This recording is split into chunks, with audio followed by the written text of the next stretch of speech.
Good afternoon, everyone. My name is Yiqing, and I'm currently an ALMA Fellow at the European Southern Observatory in Chile. Although I'm unable to join you all in person in Vancouver, I'm really glad to have this opportunity to present virtually some of the results from the work that I've led as part of the Great Observatory All-Sky LIRG survey using the multi-frequency radio continuum mission to study the starburst and aging activity in local luminous infrared galaxies. And this work has been done using recent observation from the Karl G Jansky Very Large Array. And here shown is an example of the observations we've taken. And I'll explain more about it later in the talk. First off, a brief introduction on luminous infrared galaxies, or LIRG. They are systems with extremely high infrared luminosity, as the name suggests, and they dominate the cosmic infrared luminosity and co-moving star formation rate density in the era of the cosmic noon, which make them, cosmologically speaking, an important class of object to study. In the local universe, they're much more rare, and here shown is an example of local LIRG VV114. And systems like this provide a really good opportunity for us to conduct detailed study of the type of activity and physical conditions that might be prevalent in these type of systems. And you can see that VV114 here is a pair of merging galaxies. And in the local universe, a lot of LIRGs and ULIRGs are primarily interacting, merging gas-rich galaxies. During this process, a simulation have shown that large fraction of gas in the system gets funneled towards the center of these galaxies, triggering intense compact nuclear starbursts and sometimes powerful AGN activity as well. And the huge amount of dust accumulated from the active star formation during the process would absorb a lot of the optical and UV radiation from the young stars or the AGN and re-emit them into the infrared regime, giving their high infrared luminosity. But for the same reason, it is often very challenging to diagnose and characterize the most energetic regions in these extreme local systems using diagnostics in the UV, optical, or even near infrared. And this is where radio observation come into play. So here shown is, again, the same galaxy, but a GHz radio continuum mission taken with a very large array from the early 90s. You can see that in the radio, the energy is largely concentrated in this optically faint, very dust obscured eastern component. At gigahertz frequency, the radio continuum is largely optically thin and provides a really great tool for us to pierce through this dust and to reveal the energetically dominant regions and to study their properties. And especially also because radio continuum is largely free of dust extinction as well. And with upgraded VLA, we're able to push the observation towards even higher frequencies to study the fainter emission that's more dominated by the thermal free emission directly associated with young massive star formation. With this motivation, we've conducted a survey with the Karl G Jansky Very Large Array to study the multi-scale and multi-frequency radio continuum emission in a sample of about 70 local LIRGs from the Great Observatory All-Sky LIRG survey, covering the entire range in infrared luminosity, distance, and emerger stages that's represented in the local LIRG population.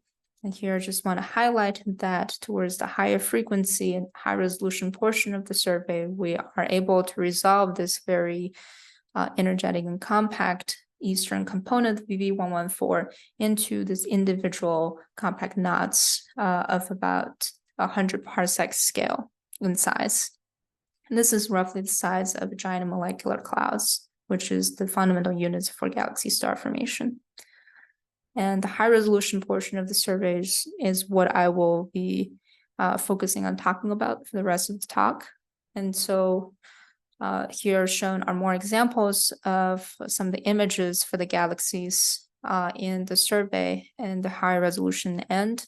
And we see this prevalence of highly compact and bright emission at 15 or 33 gigahertz. And the question is, what is actually driving these emissions? To answer this question, we've conducted a two-step analysis. First, we utilize the Python program Astrodendro to isolate the brightest and most compact regions of radio emission of 15 or 33 gigahertz. And we characterize their size and luminosity as well. And in this way, we've identified and characterized over 100 regions in our sample that range from 10 to roughly 200 parsec in size. As a second step, we further classified all these identified regions into 5 categories: AGN dominant nucleus, jets, AGN-starburst composite nucleus, or starburst nucleus, and star-forming clump outside of the nucleus. And this classification has been done using the combination of multi-wavelengths, archival high-resolution data, mainly from HST or ALMA, and AGN diagnostics of the host galaxies, largely drawn from past goals studies at multiple wavelengths, and also the spatially resolved spectral index map between 15 to 33 gigahertz that's coming from our own survey. And combining the results from these two-step analysis, we're able to then compare the distribution of luminosity, surface density at 33 gigahertz and the sizes for all the regions that we've classified.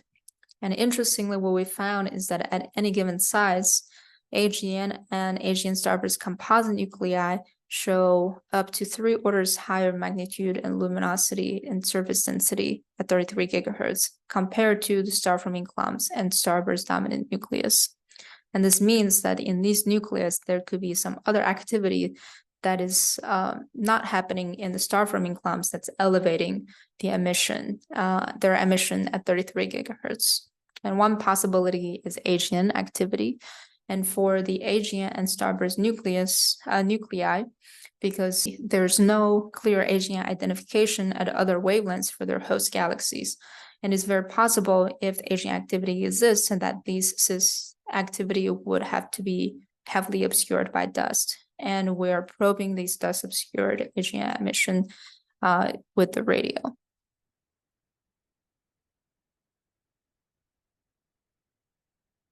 And another possibility that we need to explore here is whether this elevated 33 gigahertz emission in these nuclei could be solely driven by star formation only. And especially theoretical work has predicted the presence of an optically thick starburst disk in these very dense and gas-rich environment in the center of local LIRGs and ULIRGs. And so the star formation in the nuclear disk is taking place in a very extreme fashion relative to the normal star-forming clumps that you find in the outskirts of the galaxies. And these disks are solely supported by the radiation pressure coming from dust reprocessed radiation. And so assuming that all the 33 gigahertz emission is coming from star formation, we can then compare the model prediction at varying molecular gas fraction with the parameter space that we're looking at and also with the data points that we have. And we can see that to the first order, these nuclei do not greatly exceed the model predicted value, which also suggests that while AGN activity could be contributing to the elevated 33 gigahertz emission in these nuclei, many of these nuclei may still be dominated by star formation on 100 parsec scale, but the star formation is in a much more extreme form compared to what's happening in the star forming clumps. And when we focus only on the star-forming clumps and starburst dominant nuclei, we can use a radial continuum emission as a tracer, extinction-free tracer of star formation rate, as have been done for regions studied by star formation in radio survey of nearby star-forming galaxies. And so when we compare the results from these two surveys, which also probe on similar physical scale, range of physical scales, we see that for the regions in local LIRGs, their derived star formation rate is on average 1 to 2 orders of magnitude higher compared to regions in nearby star forming galaxies. And this means that at the size of giant molecular clouds, local LIRGs are forming stars much more actively compared to these nearby galaxies. And this high range of star formation rate clump scale have also been seen in HST and JWST studies of lensed high redshift galaxies.